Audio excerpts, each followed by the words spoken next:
Pattern क्या होता है, अब आते हैं पैटर्न के ऊपर। Drafting of an amazing script.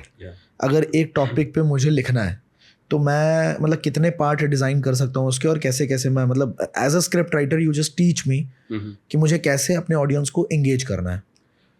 उसके देखिए 2 तरीके हैं। पहला क्या है, एक आदमी तो होता है जैसे दीवार बनाते हैं ना, एक ईंट रखी उसके ऊपर आपने एक ईंट रखी, इस तरीके से आप स्टेप बाय स्टेप चलते हो बनाते हुए, है ना। या जैसे माला में आप पिरोते मोती एक के बाद एक करते हो।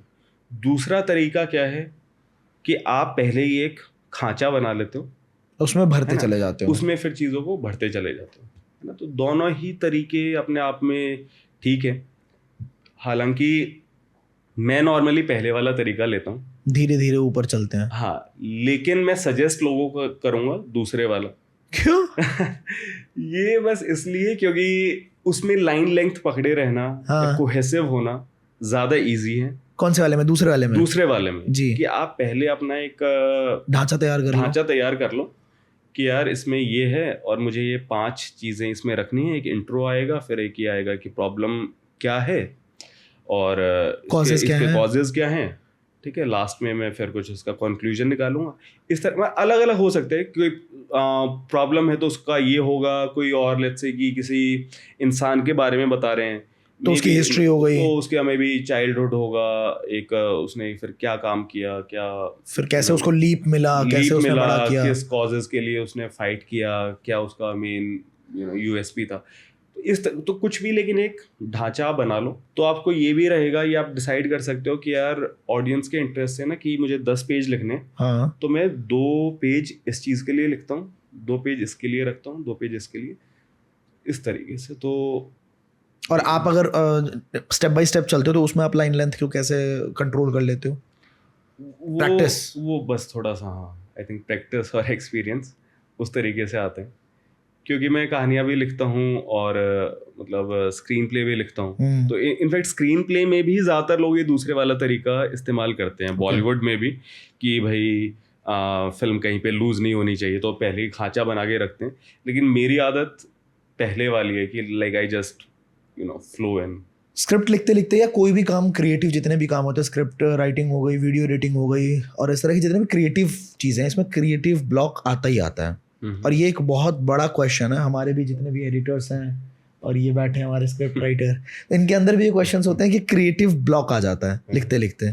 तो इसको कैसे ख़त्म करना है? और ये सबको आता है या फिर कुछ चुनिंदा लोगों को आता है, या बहाना है ये? आज काम नहीं करूंगा इसका, अभी तो जी क्रिएटिव ब्लॉक आ गया। मैंने कहा बहाना है, आप उसकी फिर तनख्वाह काटोगे। नहीं, बहुत अच्छा आदमी है, कुछ नहीं काटूंगा मैं। Writing, film making no doubt बहुत क्रिएटिव काम है। हाँ, अकाउंटेंसी का तो है नहीं, हाँ, कि भाई मूड खराब हो या अच्छा हो वही नंबर्स हैं, वैसा ही सब कुछ आएगा, है ना। अच्छे मूड से करें तो भी बैलेंस शीट सेम रहेगी, खराब मूड से करो तब भी वही रहेगी, करेक्ट। लेकिन क्रिएटिविटी ऐसी चीज़ नहीं है। मूड हो गया, मतलब बहुत सारी चीज़ें मतलब उसमें मैटर करती हैं। तो हाँ, क्रिएटिव ब्लॉक भी आ सकता है लोगों को। तो ब्लॉक आ जाए तो भाई वही है, रिलैक्स करो and do the things which make you happy. आपको अरेंज करना चाहिए अपने राइटर के लिए। नहीं, इनको तो कभी आया नहीं आज तक, एडिटर को बहुत आता था। हाँ, तो एडिटर को आप बोलो, बता भाई तुझे क्या चाहिए, कहीं पे घूमने जाना है, क्या है, एडिटर की मैंने उससे गलत करवा दिया। और उससे अगर गलत चीजें चाहिए हो तो नहीं वो नहीं।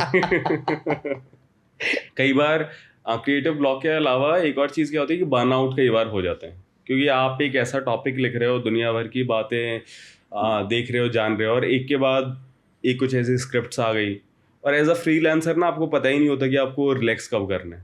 तो कई बार ऐसा हो जाता है कि यार आपने इतना काम कर लिया, आपको पता ही नहीं चला, तो you feel very drained out, burned out. उसमें भी वही है, रिलैक्स करो थोड़े time. Love what you heard?